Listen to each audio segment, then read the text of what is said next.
This is the battle for Bakhmut, one of the longest and bloodiest clashes of the Ukraine war, which was likened to a meat grinder. We're going to analyze the battle and the tactics behind it. But first, let's look at the Russian plan. This is Ukraine. Belarus is located to the north here, and Russia is over here in the east. And these are the areas that Putin's troops occupied in the late spring of 2022. At this point in the war, Putin has given up trying to take the whole country.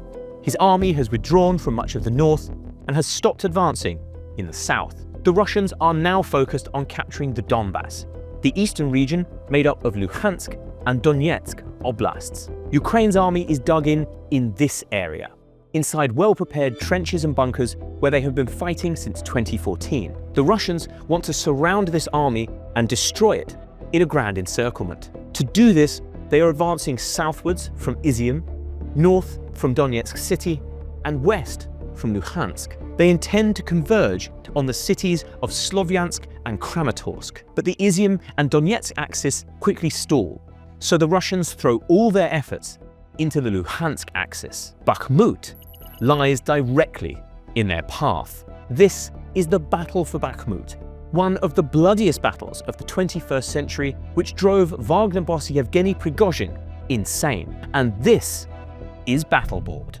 This is northern Donetsk and western Luhansk in late April of 2022. Bakhmut is located here, and here are the areas controlled by Russia at the time.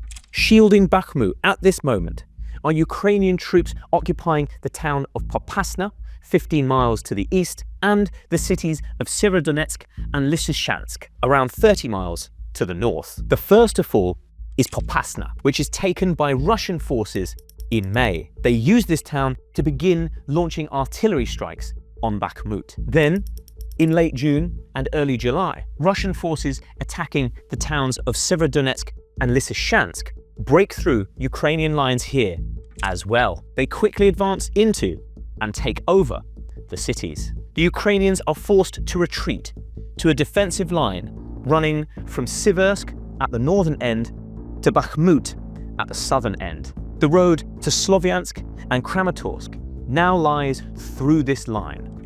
Throughout August and September, the Russians make slow but steady advances towards it. By October, they are ready to try and punch through by attacking Bakhmut itself. The stage is now set for one of the bloodiest battles of the 21st century to begin in earnest. This is Bakhmut, a crossroads city in northern Donetsk that sits at the junction of 5 major roads. One leads to the east, towards Russian-occupied Luhansk. One leads north, and another south to the Ukrainian strongholds of Siversk and Avdiivka. 2 more head west to Kramatorsk and Slovyansk, Russia's main targets. Its natural defenses are the Bakhmutka River, which separates east from west, the Siversky Donetsk Canal, and the towns of Soledar and Klishchivka, which sit on high ground to the north and south. Defending the city at this moment are units of Ukraine's 58th Brigade. In Soledar is the 93rd Brigade, a veteran unit that has redeployed after victories elsewhere.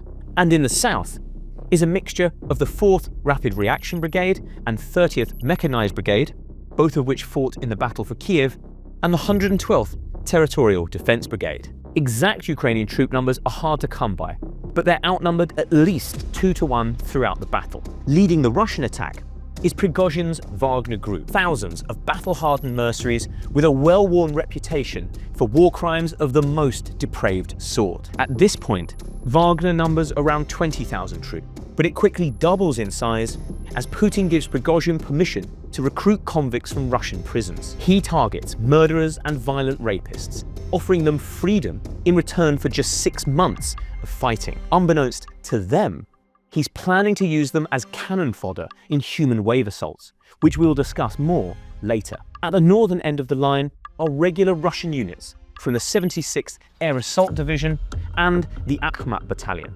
along with soldiers from the Luhansk People's Republic.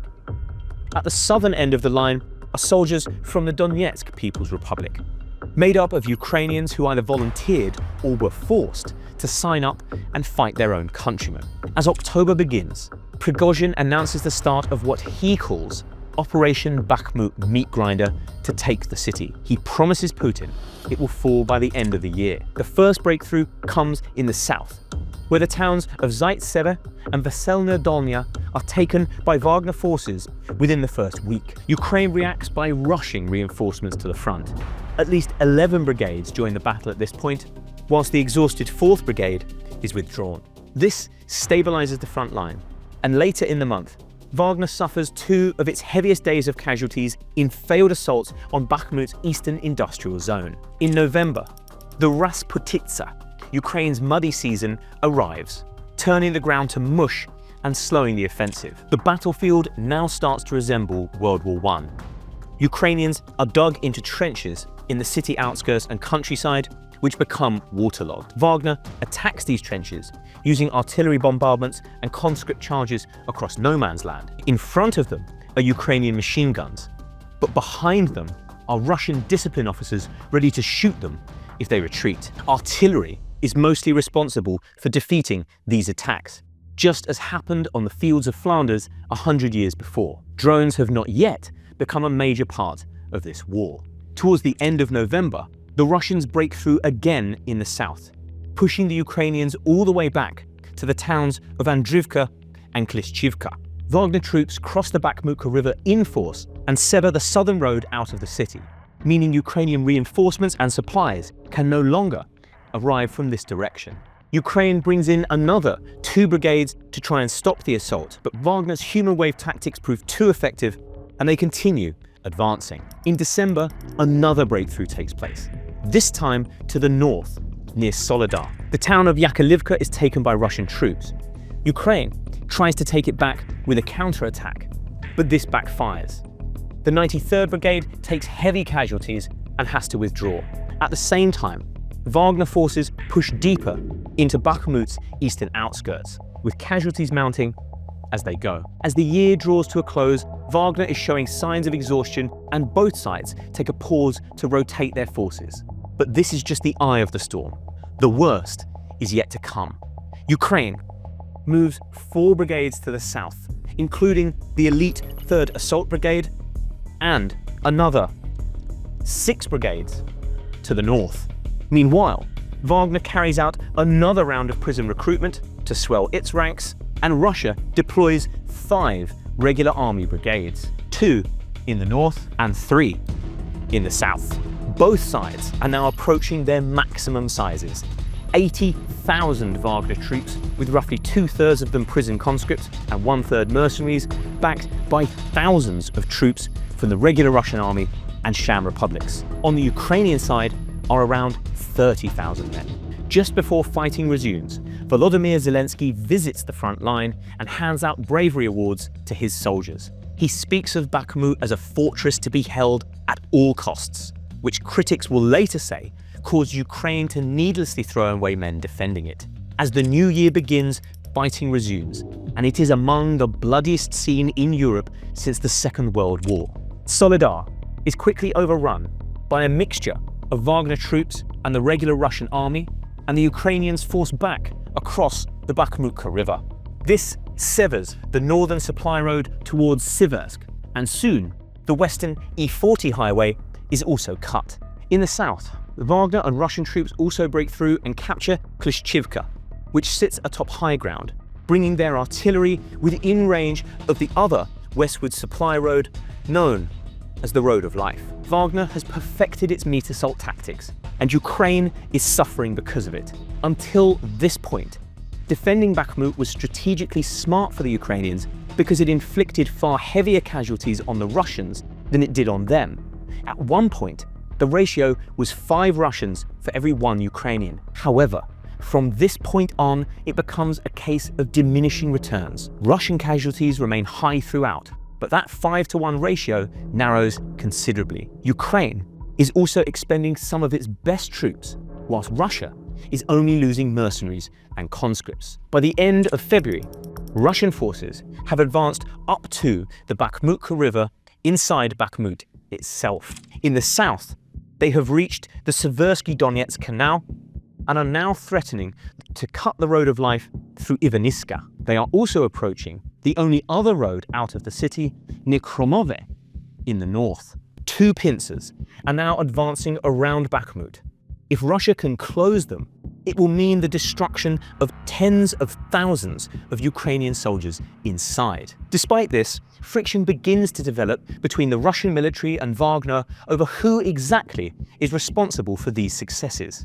Prigozhin begins to complain that the Russian MOD is limiting his supplies of ammunition, causing high casualties. Seeing these pincers closing, Ukrainian military intelligence privately warns Zelensky that the situation in the city is catastrophic. But rather than withdraw, Ukraine doubles down, deploying its feared Kraken special forces to keep the road of life open. Bitter trench battles now break out in the north and south, as both sides fight to the death over mere feet of ground. Despite high casualties, the Ukrainians succeed in slowing and then stopping the Russian advance. This drives Prigozhin wild. The mercenary leader was hoping to earn easy brownie points with Putin by taking Bakhmut, but he is now months behind schedule and watching his beloved Wagner group, the source of his power, get butchered. Though the Ukrainians have succeeded in stopping Russia's encirclement, Wagner troops are now camped out dangerously close to the only two roads out of the city. Both are well within artillery range, and this complicates getting supplies into the city and casualties back out again, as convoys have to dodge explosions the whole way. At this point, Ukrainian generals know they cannot hold on forever, but they'll be damned if they're going down without a fight. In early April, they give up their defenses on the Bakhmut River and retreat to the west. Prigozhin films himself raising the Russian flag over Bakhmut town hall and claims the city has been captured. But this is far from the truth. Ukraine is making an historic last stand, defending an area of just 20 city blocks on the far western edge of the city. Their objective is now to hold up Russian forces in this area for as long as possible, while elsewhere, Kiev prepares for its 2023 counteroffensive. Despite punishing conditions and near constant attacks from the Russians, the Ukrainians defy all the odds and hold this tiny piece of territory for 6 weeks. This proves to be the straw that breaks Prigozhin's back and his mind. Throughout April and May, as the fighting rages, he takes to Telegram multiple times to rail against Sergei Shoigu and Valery Gerasimov, who he brands fat cats, cowards, and traitors. This is dangerous. Both Shoigu and Gerasimov are close allies of Putin. They have the army at their back, but Prigozhin seems not to care. He accuses them of a grand conspiracy in which they are deliberately withholding ammo from his troops in order to get them killed. On May 20th, the last of Ukraine's troops withdraw from the city. Their supplies have almost totally run out, and if they stay any longer, they risk being surrounded and wiped out. Russia's troops now occupy Bakhmut, but in the outskirts, Ukrainian commandos and snipers remain to make their lives as difficult as possible. Prigozhin has no intention of his remaining men becoming targets for these sharpshooters. In just a few days, Wagner completely withdraws, leaving just the Russian army and the proxy republics behind. But rather than head back to base, Prigozhin masses what is left of his mercenaries and heads for Moscow instead. This is Western Russia. Ukraine is here, Russia is here, and Moscow is up here. Prigozhin's rebellion begins here, in Rostov-on-Don, the command center for all of Russia's operations in Ukraine. He quickly seizes control and films himself ranting at the base commanders about the ineffectiveness of the Russian military. But he doesn't stop there. Next, he assembles a column of thousands of troops, tanks, and armored vehicles. The column quickly heads north, up the M4 highway towards Moscow. Branding this a march for justice, he says his plan is to take over the Russian MOD and kick out Shoigu and Gerasimov. But Putin is having none of it. He denounces the march as a coup, calls Wagner traitors, and vows revenge. For the next few hours, chaos reigns. The Russian army gets into a shooting match with Wagner around Voronezh, but apparently cannot stop the march. For the briefest of moments, Putin's grip on power seems to be slipping. But then, with Wagner closing in on Moscow, Prigozhin suddenly calls off the march and heads home. Why exactly he does this remains a mystery. Prigozhin says he did it to prevent bloodshed, but that hardly seems credible. Belarus dictator Alexander Lukashenko takes credit for brokering a peace, though that doesn't seem very likely either. Rumor suggests the FSB got hold of the families of the coup leaders and threatened to kill them, which at least seems plausible. Whatever the truth, Putin survived, and Wagner was broken up shortly after, its remaining fighters absorbed into the regular military or exiled to Africa. Prigozhin's fate was sealed in late August, when his plane exploded, taking off from Moscow with the Wagner leader and all his senior lieutenants on board. There is little doubt about who was ultimately responsible. Now let's clear the board and discuss the tactics that turned Bakhmut into one of the bloodiest battles of the 21st century. First, trench warfare. Before the Battle of Bakhmut began properly, Ukrainian defenders had watched Russia take Severodonetsk and Lysychansk using huge artillery barrages. They fired shells at the cities until there was nothing left to defend, then advanced into the ruins and took them over. To stop them from doing the same thing in Bakhmut, the Ukrainians dug trench networks. Trenches are effective against artillery because shells mostly kill people with shrapnel, white-hot fragments of metal thrown in all directions when they explode. Trenches protect against this by shielding soldiers from these flying fragments. Trenches also protect against infantry assaults.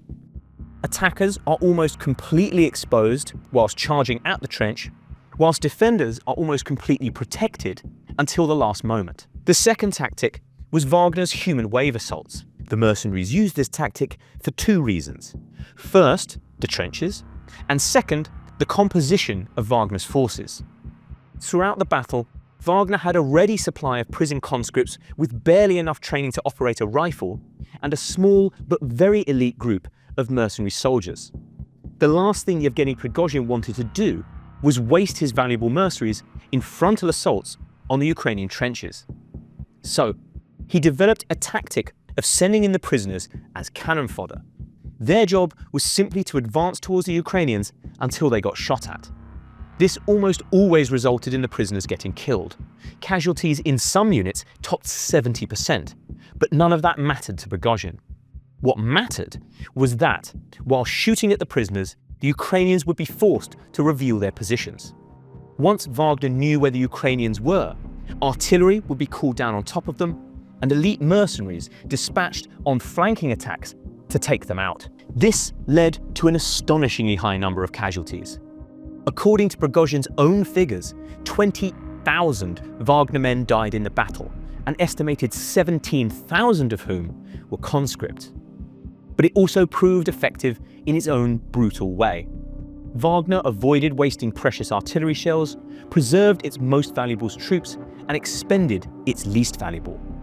Ukraine, meanwhile, chewed through some of its best troops and most valuable ammunition, trying and ultimately failing to hold these attacks back. Including wounded on both sides, the total casualty figure could be as high as 100,000. Whether or not the defense of Bakhmut was ultimately worth it is a matter of debate. Those who back Ukraine's strategy argue it effectively destroyed Wagner, one of Russia's most feared fighting units, and badly shook Putin's grip on power. They point out that, before Bakhmut, Ukraine was losing roughly one city per week to the advancing Russians. But this city held out for 11 months, sucking in Russian forces from surrounding areas and halting advances elsewhere. Even though the city was eventually lost, it denied Putin an easy win and handed him a Pyrrhic victory instead. Critics say that politics got in the way of tactics, and an earlier withdrawal could have conserved much-needed forces for later offensive. It also tied down some of Ukraine's best formations, so that, when their summer counteroffensive began just a few weeks later, it was new and inexperienced units leading the charge. Whichever side you agree with, there is little doubt that Bakhmut deserves to be remembered as one of the bloodiest battles of the 21st century. Thanks for watching. If you like this kind of content and want to see more in your feed, don't forget to hit like and subscribe, or click the buttons on screen to watch other episodes.